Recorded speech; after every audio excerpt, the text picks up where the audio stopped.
Iniciamos el domingo de Resurrección. Desde bien temprano por la mañana hasta muy avanzado el mediodía, las procesiones se van a suceder en las calles del Marítimo. En el Cabañal, la Corporación de Granaderos pues sigue manteniendo el mismo lugar donde se encuentra la Dolorosa con su hijo resucitado.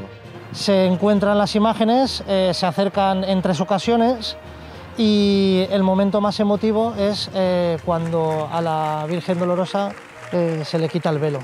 El único encuentro que se sigue realizando con personajes bíblicos. Es un acto conjunto de las dos cofradías en la cual nosotros representamos al niñito Jesús. Antes de la apoteosis del desfile de resurrección, se celebra una procesión íntima y muy antigua. Es la procesión del comulgar de enfermos e impedidos. Se les lleva esa comunión como una forma de hacer presente esa alegría de la Pascua. En esta ocasión también la Hermandad de Jesús de Medinaceli también hace su particular ofrenda.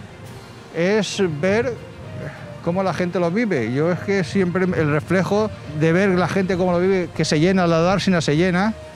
Domingo de Resurrección, el desfile ha terminado también en esta plaza, pero hay un acto entrañable, tradicional, que se llama el caragol.